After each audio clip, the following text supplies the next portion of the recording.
The All Saints Parish journey began in 1953 when Reverend Vincent Waters, Bishop of Raleigh, created St. Mary Gate of Heaven in Surf City on Topsail Island. The first Mass was celebrated in August that year. The church building, a former military barracks, was purchased from Camp Davis in Holly Ridge. Ed Monona remembers. I was on my way home from overseas. I was still in the service, and remembering coming here and trying to find this small little church for first things. And then the fact that it was really tiny, and they had a outdoor small pavilion. If you got here late, you had to sit outside and watch the Mass on TV. The two people that I first met coming to the church were Dottie and Bob Norris. And they had been here since the early 70s full time. And they were the cornerstones of this church.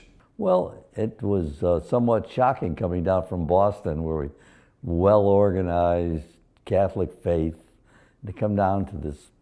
Actually, it was a beautiful little building, but I realized that this was an outpost of the church.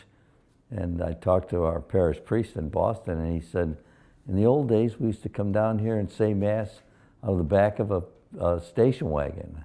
And that was amazing to me. I thought Catholics were everywhere. The only thing that I found, and I think a lot of us that came from, say, per se, the North, which I came from the North, was the difference in the simplicity of, the change of not having the votive candles and the glamour, the stained glass windows and all that. That was very, very different. But we had a church, we had a meeting hall church, so we were happy. It was interesting to see fewer people, so you got to know them better, and that was nice. And of course, the decor. Are you going to ask a question about the decor? Because the decor here was very interesting, with the crucifix, with the oyster shells, and the things on the windows. They'd cut colored clear cellophane to make them look like cut glass windows. It was really, really nice. It shows people belong to a church.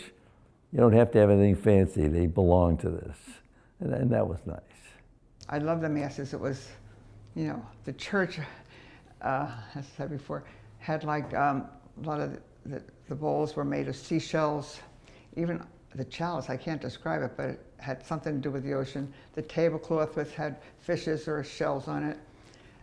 The church was very, very small, and you walked down this aisle in order to get out for communion. You had to scoot around, but it was really different and nice. I used to look forward to coming. This was the only church when we came here, so there wasn't another church. You had to go down to Wilmington to go, or Jacksonville, so this was the only church.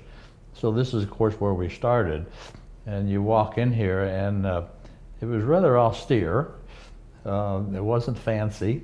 It had shell crosses, and had all the windows decorated, and the windows looked like they was going to fall out because they'd gotten so old. So yeah, it wasn't a beautiful place, but it was a very functional place.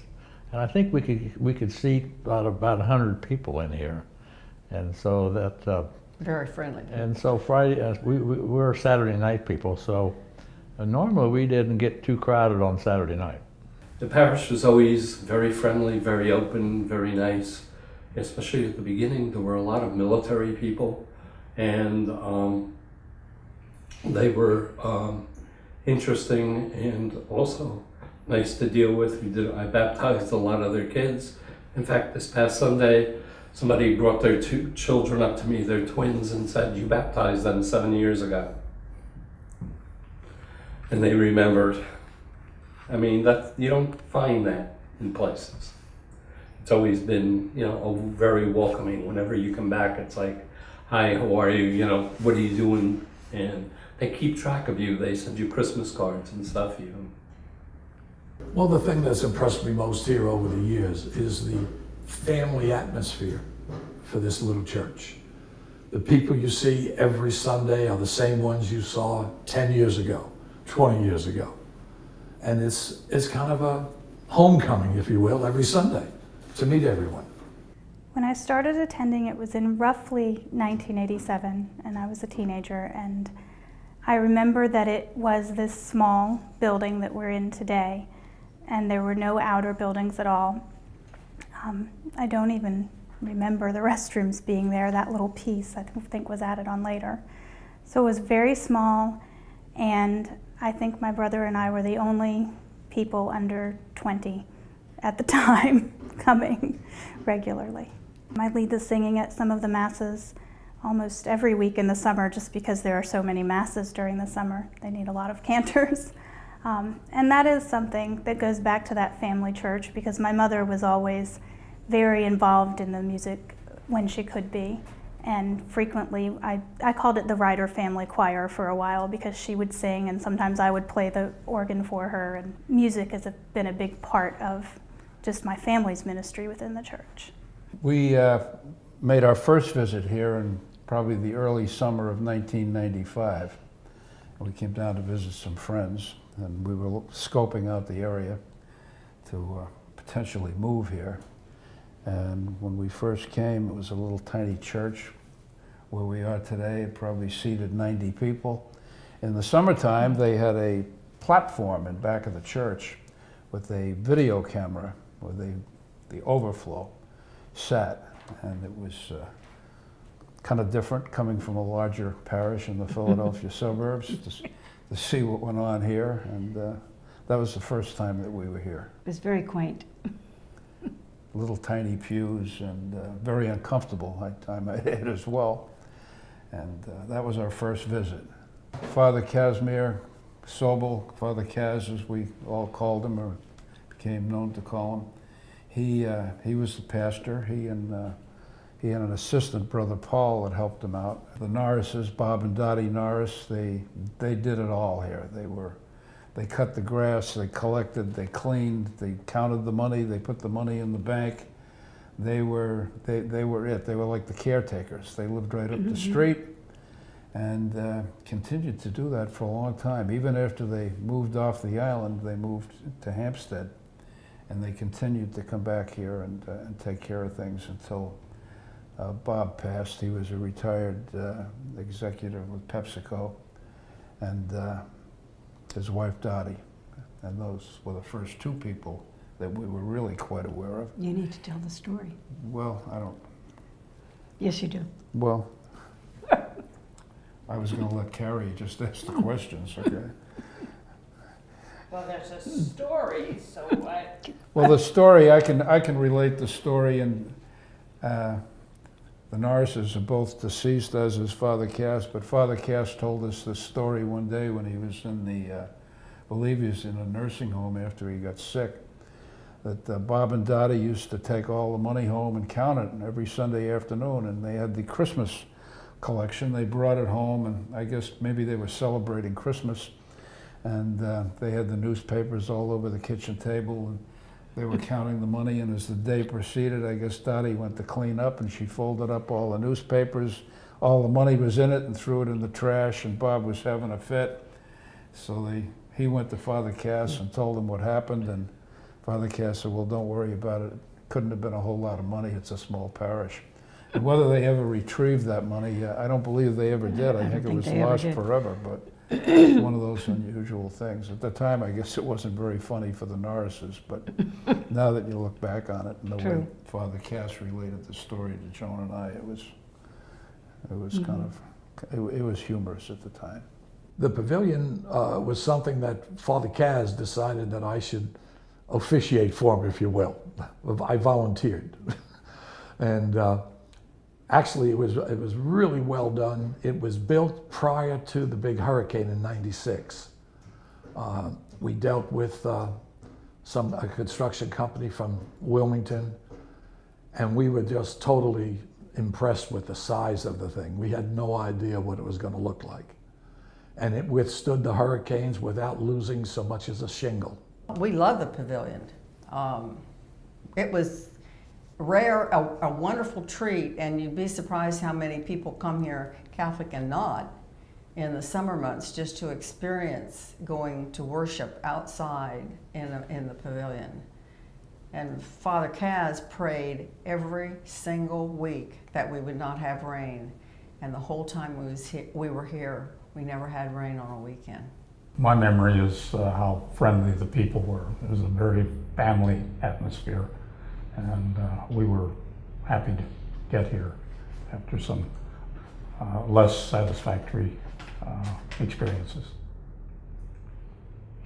We came from a big church up in Northern Virginia, so it was nice to have this cozy little chapel here, you know. It just felt good, and the people were so friendly, so outgoing. They made you feel at home.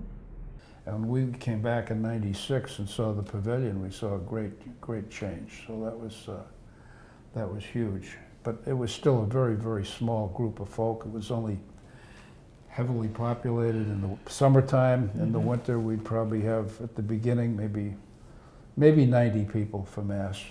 Basically no families, older retired people. And as the community started to grow and the military added more housing and whatnot, we started to get more families, more young families. And it's good to see those young families, because they really are not only the future here, but the future of our church. I feel like it's my family church because it's where I came with my parents and now where I'm bringing my children. And I've known some of the people just for decades now. I hope to see it continue to grow. I hope to see my children start to become more involved as they get older. It was Pentecost Sunday.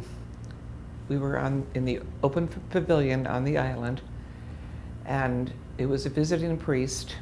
I don't know who it was, and he was talking about how the Spirit came down and just filled the room with the tongues of fire, and all of a sudden a swarm of insects came through the church. Everybody just sat back, and the priest stopped. I mean, it was a huge, huge swarm of insects, and we all decided, I wonder if it was anything like that.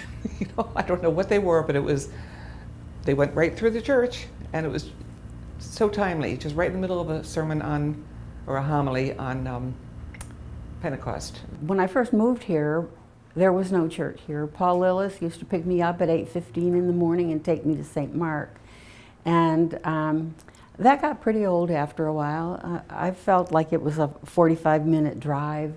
So Paul and Dick Zerby got together and decided that maybe they could go to Raleigh and talk to the right people about building a church here. I had moved down from Raleigh, and I signed up at St. Mark's to be a Eucharistic minister, and I would join the last year of the Renew.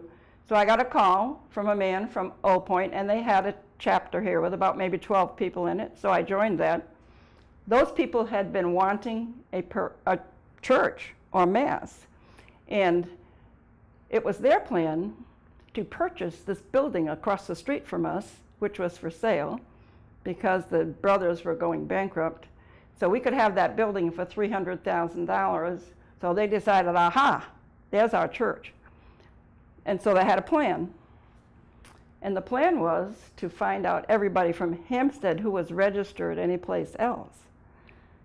So we contacted the pastors and asked them, could we have the name and address of anybody from Hampstead who is registered at your church? Which we did.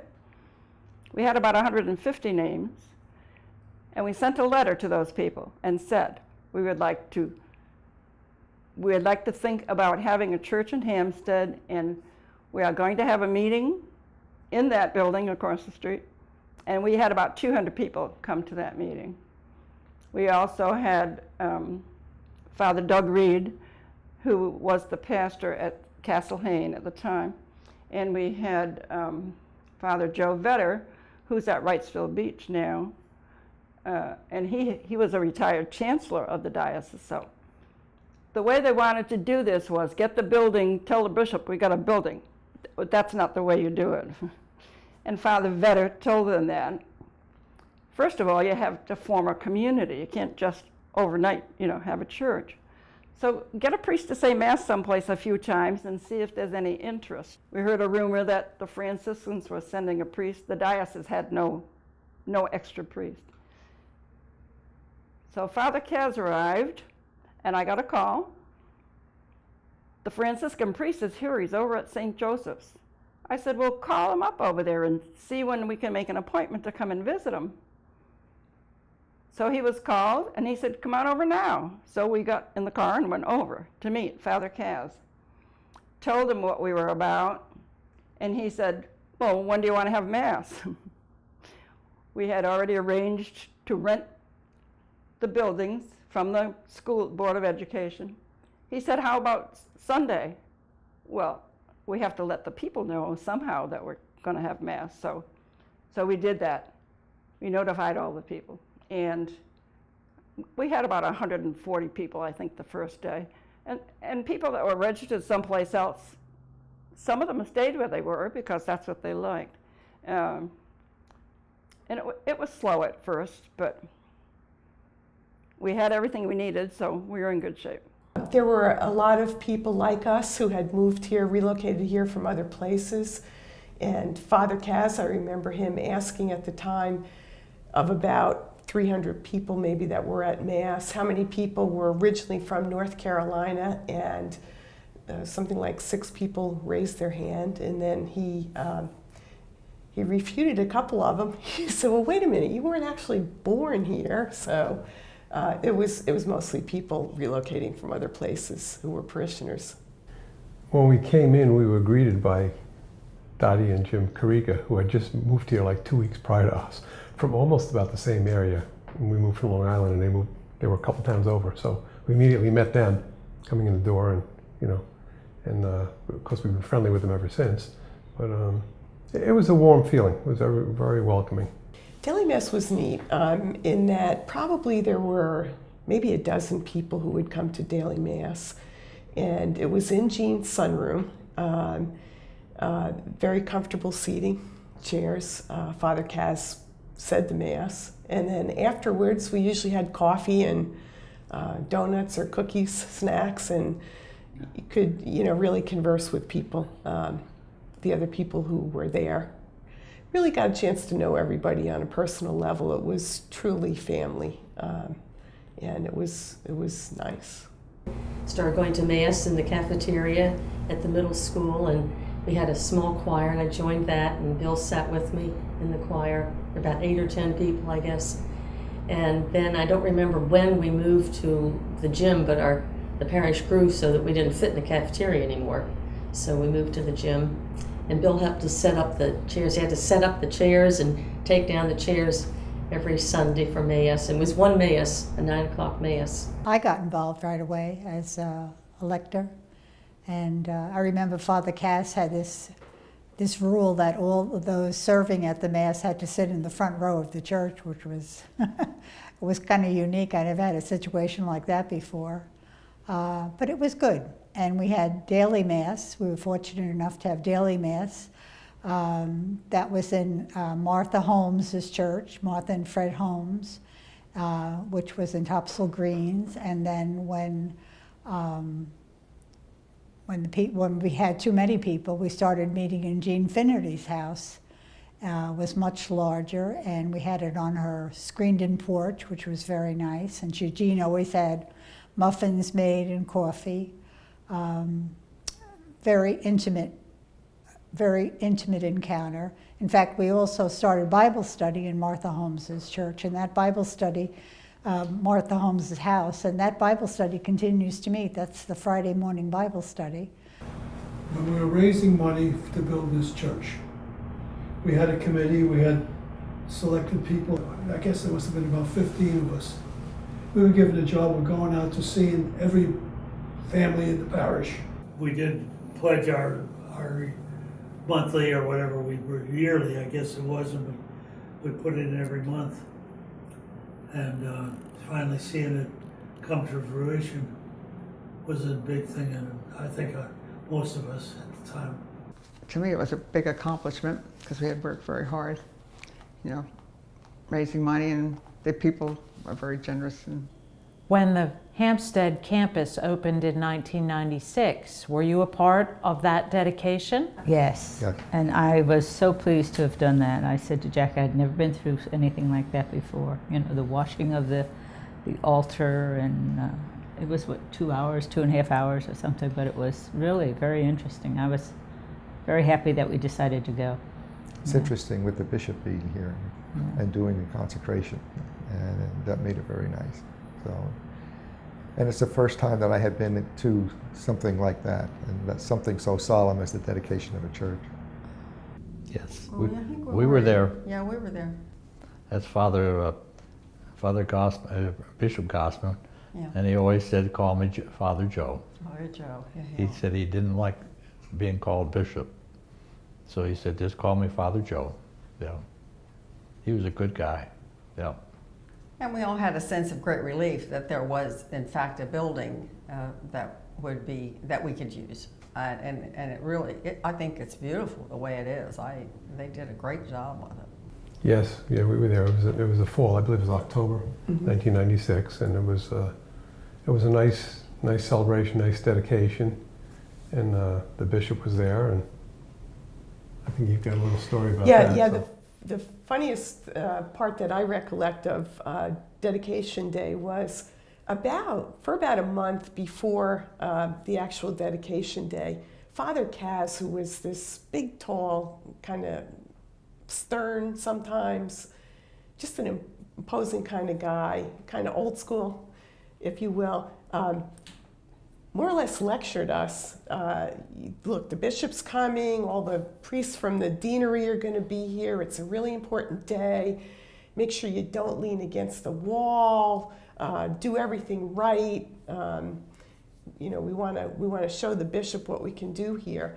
And so towards the end of the dedication, Father Kaz stood up and went to hand a certificate to some of the people, I think, who were key in having the church built. Might have been Lee Piver, Jimmy, I can't remember, but it could have been the architect, Greg Cott. But anyway, he went to hand it to him, and darn if his pants didn't fall down right around his ankles. They howled. She said they could not stop laughing. But Father Cass, being as smart as he was, said, well, I guess my diet is working.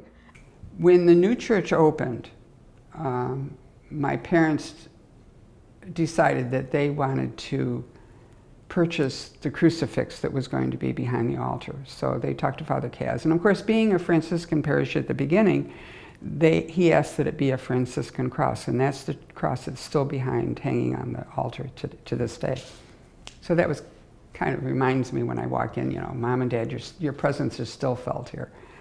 Father Kaz was quite ill, and they put him down in Wilmington in a care facility. And we would take turns going down and bringing communion, because at the time there wasn't anybody else to be doing that for him. So we took turns doing that. And then there was the day that we had to pack his clothes, and someone was coming to pick him up and take him to the airport and take him up to New York to a real full care facility. And it was kind of a sad day. And he pulled out his wallet and he gave me all his money. And he said, I want you to take this because I won't be spending it. And he said, I need you to use it for what you feel is best. And I think it was all of $378 or something. But that was a lot of money at the time, and a lot of money for him. And so I said I would take it and use it very wisely, and that's what we did. When we had people that needed help, then I would just take the money out of the bank and use it as I saw fit. In January 1998, Father Kaz was hospitalized with a stroke. Father Steve Carlson was appointed administrator until the appointment of a new pastor. Father Terrence Collins was appointed pastor in July 1999. Father Terry came from the Outer Banks. What was the difference between the parish here compared to where you came from? One site, I had 5 on the Outer Banks, going up to 7 during the summer. And here ours went from 2 to 4 in the summer. So that was fun. No, it really was. I mean, you gotta realize it, because you're not ever sitting still, and that's fun.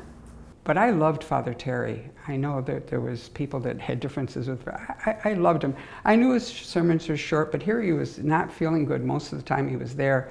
And there was a few things that he said that I thought were wonderful, like why we stand during communion. Does anybody remember why we stand? We are supposed to stand and sing because everybody going to communion is on a pilgrimage to meet Christ, and we should be singing with them to show them the joy of what they're doing. So stand and sing. Everybody looks out for everybody else, and they go out of their way if someone's ill to take care of you, visit with you. When my wife was ill, including the pastor, Father Terry, he even went all the way up to Arlington for her funeral at his desire without even being asked. That's the kind of thing that unites a community. Tell me what it was like handling the masses at 2 locations over a weekend. Easy. Seriously, easy. The scheduling made it necessary for me to hire a person on the weekends. And that was a no-brainer because that enabled me to get my list of summer help. Because that takes the time to develop. And I know when I left as pastor, I think we had 45 priests that we could call on. Problem is, they were from all over the country. The farthest guy I had was from Melbourne, Australia. That was nice. Most moving experience was visiting families when they had a death in a family. I mean, that might sound like a little thing, but that was a great thing because you got to know the people, and there was nothing hidden in your conversation. It was all open.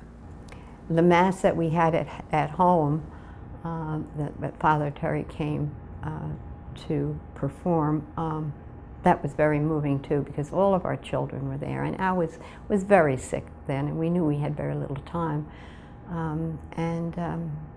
It was just very spiritual and very nice and very warm. What is it about All Saints Parish that makes it home? The people. Really. I mean, I don't know if you heard me use the term parish family. Unless you look at it that way, you're going to get lost. Because the parish becomes your family.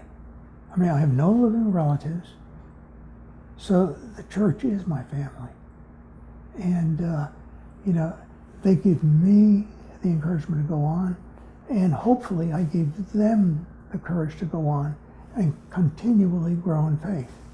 The first soup supper the ladies by the sea had, they had never done it before. They thought they had enough.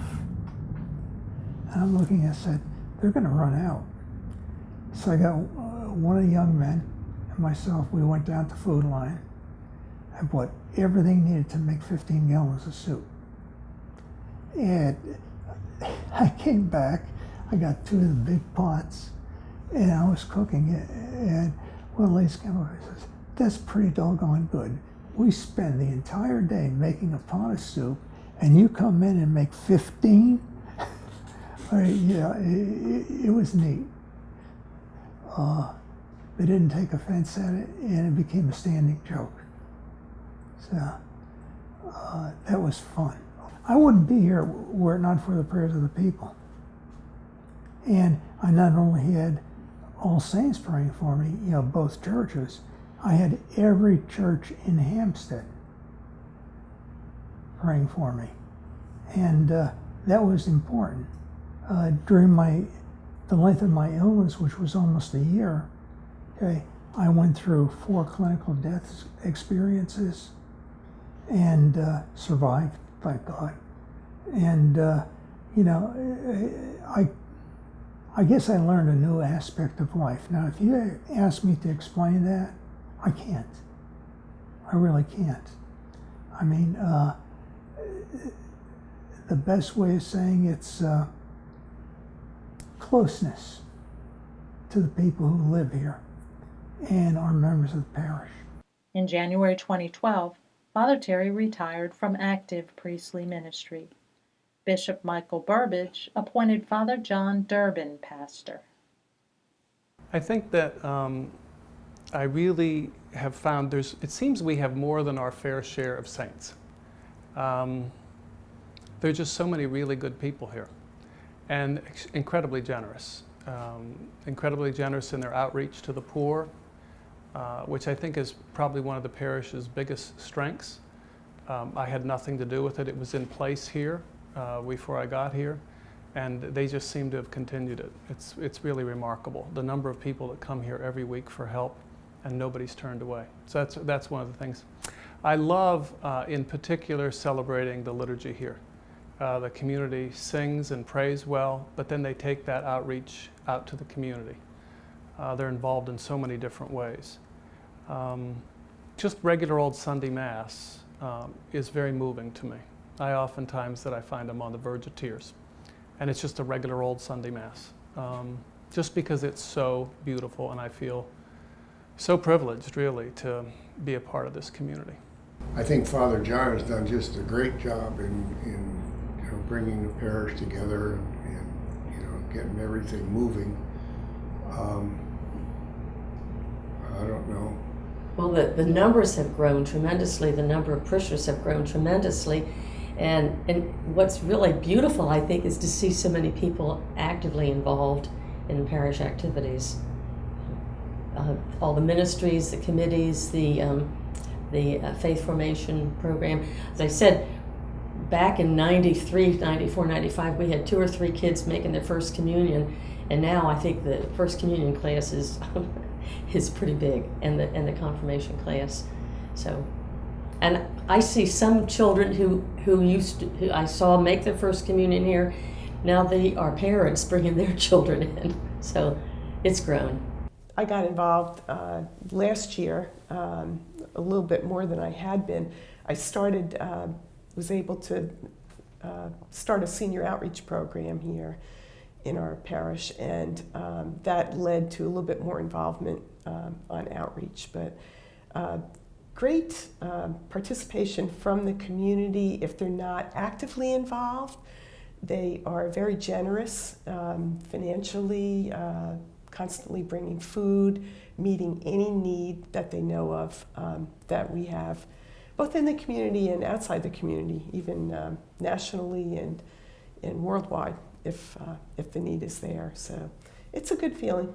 Well, to date, it's the number one, it's the number of ministries that we have, the number of volunteers. We have a manager, we have a secretary, we have you, Carrie, we have a music director now, and the parish is now, I guess, around 900 families. So it's a tremendous, exponentially fast growth. And now with Father John, who's been here for 4 years, I think he's got a wonderful vision of the future, and he's not a micromanager. He delegates a lot of authority to people, and you can see it in all the various committees down in the parish, the finance committee, the building committee that's investigating the future of what they're going to do down there, and this building and the change. So it's a very positive outlook for the future, no question about that, as far as growth is concerned. What do you enjoy most about saying Mass at Surf City? Surf City is just that special magic about being at the beach. Everybody seems to resonate with that. Everybody that comes is there because they want to be there. A lot of them are on vacation, so a lot of people might choose that time to skip, but they don't because it's important to them. They're all happy, which is just a lot of fun. And no matter whether it rains or it's windy or whatever, they're just all in good humor. They just sort of take it the way it goes, and they're just marvelous. We've had weddings, baptisms here, my children, my grandchildren, my great-grandchildren. And that's something I'll always remember personally, and I know my family will. Baptisms were real important in our family. And we've had 3 of our daughters who felt a great sense of belonging when they came here to the island and went to church with us here during family vacation, 3 of our daughters requested that they have their children baptized right here on the island. I think that's a wonderful church. And I think it gives you a feeling, a bigger feeling of church. Now, I think it's no secret that a lot of people are tied to this and they don't want to see anything to happen to it. But the church in Hampstead is a terrific church. And Father Durbin, who's a very good friend of mine and a great priest, has done a wonderful job for us. He's done a wonderful job in gluing this thing together. A lot of people are sad to see the old church go, but they shouldn't be. What is it about All Saints that makes the parish home? Well, it's always the people and the pastor.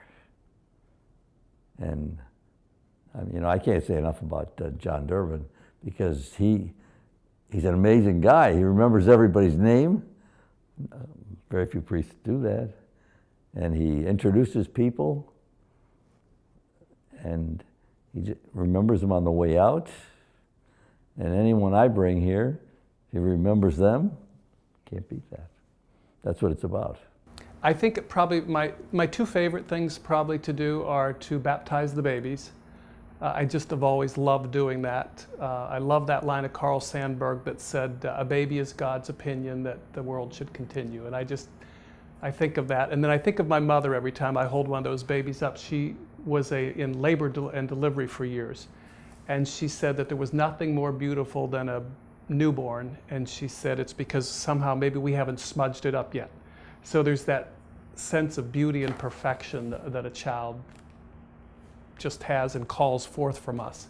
The other thing is the funerals, believe it or not, because you really find out more about the lives of a lot of these people, and they're incredible. There are a whole lot of war heroes here, people that have served in so many ways, put their lives on the line, people that have suffered tremendously and have come through it with a sense of joy and purpose. They're truly moving. I mean, some of them are just plain saints, that's all there is to it. I love the joy of being able to present our Lord to each and every person that comes forward. I come from a mixed religion family. My dad was a convert, and I have some of my own children who belong to other faiths. And I really truly feel that within the Eucharist, we are one body, one Christ, one church. No matter where you worship, you are still part of Christ. So when I give that, I think of all the people that have made me who I am, that I'm able to give out Christ. The highlight of being moved is being a Eucharistic minister and see that person come up that you are giving Jesus to. You see faces that are so beautiful. You see some faces that don't really realize what's happening, but your heart will pound when you are bringing Jesus to people. So I think that's a big thing for people to study and think about doing. It's a beautiful thing. Tell me your involvement and experience with outreach programs at All Saints. Well, I think it's a very important committee that does this, and what we do is we just try to get the gap together for them for the next few days, like giving them food and maybe a gas card, depending on the situation. And then we have all these food banks that are around, and we refer them to these food banks because they have a lot more to offer than we can ever offer for them at the church, because we're just a stopgap for them at this point in time. It seems to me, and Joan has related what goes on down there, because I'm kind of curious when she goes down on Wednesday. I guess I'm nosy. Well, what happened today? But the people that come in, they don't know that these other facilities exist. Mm-hmm. And they are there, and they're there to help people, and they have a lot of food and a lot of donations that they're sitting on. So she's been trying to, show them where the places are, what they have to do to sign up, what their hours are. Well, I've actually gone to each facility. Joan's gone to each facility and talked to them. Figure out what is needed and who is allowed to go, because some places in Pender County, they only take Pender County people. But in other ones like Share the Table and Master's Table, which is Blake's Chapel, they'll take anyone from anywhere and they'll let you come once a week and they'll give you food. The churches in this community have a history of having a cohesiveness and coming together to serve the needs of the community. And all the churches have pitched in along the way. But there were a number of people from the beginning when we got here and pretty much got involved in outreach in a certain level. Kairos is a ecumenical program where we take 42 inmates through a weekend, introduce them to Jesus, and tell them, you know, that when we leave, then you have to take care of each other. And so I was on number 1, and we just finished number 30. So we've been doing this for 15 years. Yeah. And so it's amazing what has happened in that prison. We got people taking care of each other. They got more Bible studies than they can shake a stick at. You know, they're all together. They're studying the Word and taking care of each other. If somebody needs something, they help each other. The prison rule is that you can't have more than 5 in a group. And right now, about 40 of them are meeting every night at 5 o'clock under a tree in the yard. And the prison officials are letting them, don't break them up. They know what's going on, and so they leave them alone. Yeah, but God has done great work in that prison. Yeah, it is a mighty work. It really is. And we were involved in Outside, Kairos Outside, which is that's what I do for women who have incarcerated men. So loved ones of incarcerated men come, and sometimes we do it on the island. And so we're basically making a support group out of those women that they can support each other. First time I ever went, they give, one of the things they do, they have their loved one who's incarcerated write a letter to the person that is on retreat. And there's an afternoon where we hand out those letters and they go to a place by themselves and read the letters. And the first time I ever went on one of those weekends and they did that, I said to Will, I've been working with hospice dying patients for a long, long time, but I have never encountered such raw grief as I did with those women. What's your most vivid recollection, something that really stands out? With me, it would have to be the first Easter Vigil Mass where the group was received into the church, where they were baptized and confirmed and received into the church. And I was sitting in the front pew watching these people whom I had worked with over a year. And I keep on saying I, and I'm upset by that because it's more than I. But that's the easiest word I can come up with, the group of people who had worked with this group that was to become members of our church. And sitting there that very first Easter Vigil and watching them be received into the church made it all worthwhile. And I think that is my most vivid memory. The tribunal is pretty much like a court of law for the Catholic Church, and every diocese has a tribunal. And in order to have your marriage declared null, you have to go through a procedure, and that procedure involves talking with an advocate, and that's what I do. I'm an advocate for people seeking to get their marriage annulled. And I interview them and then explain what their duties are and what they have to do, and help them through the process, which takes about a year usually, maybe a little bit less. I am going to think about the extreme generosity of this parish. These people here are incredibly generous. When you're in a position to know what's coming in and what's going out and who's making those contributions, it's an eye-opener. You don't realize the people that are really helping the poor and the needy here in this community by donating to our outreach programs here at All Saints. The one experience that I think we both share was we were involved with bringing in new people to the into the church with RCIA. Yeah, RCIA. We did that for at least 2 years, maybe more, and met some, people coming into the church that are really beautiful people, both men and women. And I think we've gained something in trying to tell them about the Catholic religion. I think we've gotten a lot back in terms of their Christianity, which very, very rewarding. We have collected for Lamb, which is the least of our brethren, and it's a collection for special children. And no one really worries about them. The federal government doesn't give anything, the state doesn't give anything, and the county doesn't give anything. So the Knights turn around each year, and they go before supermarkets, and we collect for Lamb, and we give out Tootsie Rolls in appreciation for their donations. What has been your most moving experience at All Saints? I would say it was the Sunday liturgy. It's just, it doesn't have to be Christmas or Easter for me. I love coming to church on Sunday and Saturday, and the community just prays well. I've loved all my assignments. I really have. I've just been so blessed. But I've loved this community best of all.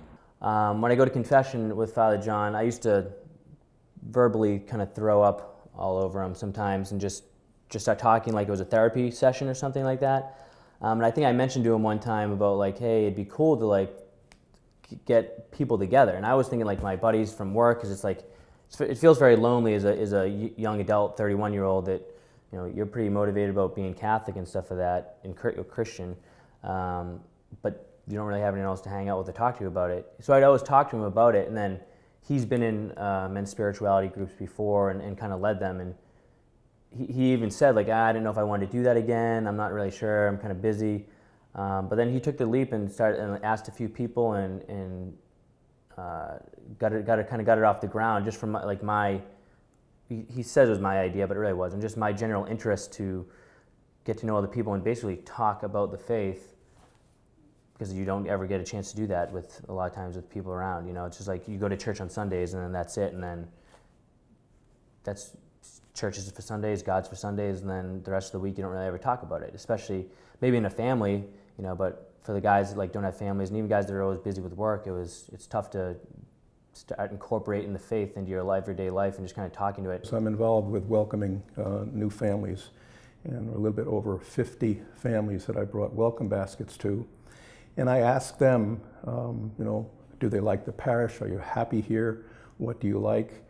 And a number of them say, we came back to, it used to be St. Jude, we've come back to All Saints because of the liturgy and the music. And of course that plays right into my beliefs as well. One of the things that touched me even before Father John came here was welcoming. Our first Mass here, Carol and I went, it was that first time in the building, and we were met by people at the door, greeters. I think we went through a gauntlet of them. There was probably 4 greeters, and every one of them looked me right in the face and said, welcome to St. Jude. And I said to Carol before Mass started, I said, I think we found a home here. So I think that the ministry of greeting is critical. It's the first impression. And I think we do it better here. We certainly do it better here than other parishes that I've been in. And one of them I was administrator for 21 and a half years. And we never got it to be as good as we do it here. So that's a first impression. And other people have mentioned that as well, that they feel welcomed when they come here. I like the response from the parish people when, they introduce people with anniversaries and birthdays, and everybody claps and everybody feels a part of the celebration. Father John, I think, has really made the church, the camaraderie, so much nicer now. He's been a blessing to the church as far as I'm concerned. I think Father John is just one of a kind. We are just so most fortunate to have him with us. So we need to take advantage of it, and we need to let him know how we feel. I know he spends 18 hours a week on his homilies. I know that for a fact. And it shows because they're so well done. But the music is the second big thing. Music ministry has grown tremendously, and it really, it just blesses you in ways that you hadn't realized you were lacking.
What is your vision and hope for the future of All Saints?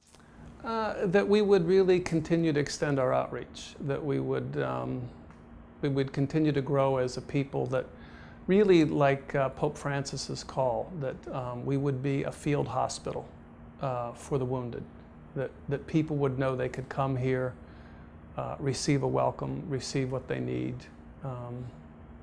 regardless of what they're coming for or where they're coming from. What do I see in the future? I see a new church. We're going to have a new church. I know that. And I think most of our people are starting to realize that with the growth. I see more involvement because the people like it here. They like this parish. And stewardship, I think, is the key, other than the things I've already alluded to. Stewardship becomes an extremely important facet. Stewardship is a way of life. It's not just time, talent, and treasure, and watch out for your pocketbook and wallet. That's not it. It's a whole way of living, being aware that everything we have is from God. Gratitude, awareness first, then gratitude, and then a life of stewardship. It just falls in place. And the parish is moving in that direction. And that excites me because I'm a firm believer in living a world of responsible stewardship. So I see nothing but positives. I hope I'm around long enough to experience some of these continuing growths and positives. I'm very bullish on this parish. I really do believe in it, and I think we're going to go great places. What's the biggest change that you've observed at All Saints over the years? Just the growth of it. You know, it was 550 some families when I arrived, and it has nothing to do with me. I'm quite aware of that. It's just this area is exploding, and seeing all these young people coming to church is marvelous. And our old people are so faithful, and they have been there through it all.